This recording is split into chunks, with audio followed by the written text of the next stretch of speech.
Sana Lulu na Jeff pale studioni. Mlivyosema tu, hii ni mwaka moja tangu Rais Dr. William Samoei Ruto kuchukua usukani na kuapishwa kama rais wa 5 wa Jamhuri ya Kenya. Na sasa wakati wa kampeni, ulivyojua tu, alikuwa na ahadi nyingi kwa Wakenya na kuna yale ambayo amesema atatekeleza kwa Wakenya, kwa sababu kuna sekta mbalimbali ambayo amezungumza kuahidi Wakenya kuwa itaboreka zaidi: sekta ya afya, barabara, muundo msingi. Na katika kaunti ya Garissa nitaweza kuzungumza na baadhi ya wakazi ambao wamejumuika nami hapa na kuweza tu kupata taswira yalipo na maoni yao kuhusiana na utendakazi wa Rais William Samoei Ruto kwa miaka moja sasa. Nitaweza kuzungumza tu na mzee Mohamed Nunde. Tueleze tu maoni yako kuhusiana na uongozi wa Rais William Ruto na ahadi ambazo alizitoa ametekeleza, na hali ya maisha iliko kwa sasa na jinsi serikali yake ilivyoendelea kwa miaka moja kwa sasa. Kwa rais sisi ni nani kama rais yetu? Sisi kwanza kile kilikuwa tunasumbua ni amani. Watu walikuwa wanapigwa extrajudicial killing, walikuwa wanatupwa Rebayala. Sasa hakuna mtu ameguzwa mwaka hii nzima. This is a straight A for the president. Rais amejitengenezea jina Kenya, akajitengenezea jina Africa, na akajitengenezea regional, na akajitengenezea jina international. Nani kama rais yetu? Sisi tukiwa watu wa Northeastern province, our bread is buttered. Tuko na lapset ile inaenda huko, barabara inaenda mpaka Mandera, Lami. Hapa tuko na port ya kuna Rono, kuna managing director wa KPA. Tunataka ngombe yetu isafiri kutoka hapa ipitie Lamu iende. Rais is in a class of his own. Hii mambo ya maisha kwenda juu ni kila mahala. Ni mambo ya Ukraine, ile unga wheat yote ilikuwa inatoka Russia, hakuna wheat sasa.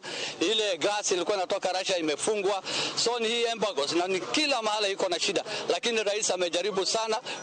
Hiyo miaka 10 nyingine tulikuwa free fall. But now we have a president who is actually hands on and who has got an international recognition both in Africa and in his own term. Thank you very much. Labda swala ya ufisadi, kwa jinsi anavyopambana naye, unaona kuwa amefanya kazi nzuri kabisa. Unaona watu sasa, jana tu juzi walikuwa na mention kesi 6. Kulikuwa na ile kesi ya what you call Kenya Bureau of Statistics. Sonko pia naye alikuwa anaulizwa maswali. All these cases were pending. Sasa they are being mentioned na watu wako kotini, na president aendelee kumaliza hii ufisadi, corruption, which is actually ruining this country of ours, na anafanya kazi mzuri kwa mwaka moja, from 13th August to 13th August today. Nani kama rais yetu? Labda kwa mwisho tu dakika moja tu, maoni yako kuhusiana na utendakazi wa rais. I think kwangu nimeweza kufurahishwa sana. Kwa majina mimi ni Abdikadir Aden Hassan, mimi ni mkazi wa mji wa Garissa.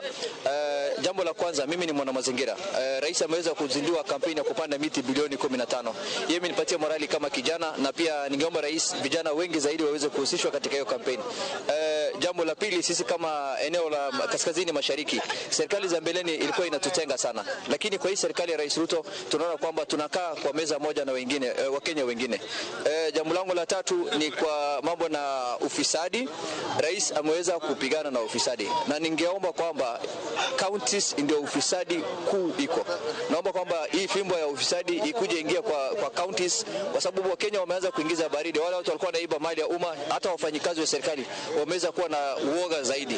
Na la mwisho, mimi naomba rais kwamba kaskazini mashariki tunaomba hizi miradi za serikali kuu ziweze pia kutufikia. Naona bado hajafika huku, lakini tunaomba aweze kutembelea, aweze kuzindua projects zaidi. Asante sana Lulu. Haya tu ni baadhi ya maoni ya wakaazi na fikra zao kuhusiana. Kuna wengi ambao wana maoni tofauti, lakini kwa sababu ya muda tu nitaregesha studioni, nitaweza kuzungumza nao baadaye, maana tutakuwa na nafasi nyingi kuzungumza na wakaazi kuhusiana na utendakazi wa Rais William Samoei Ruto. Kwako studioni.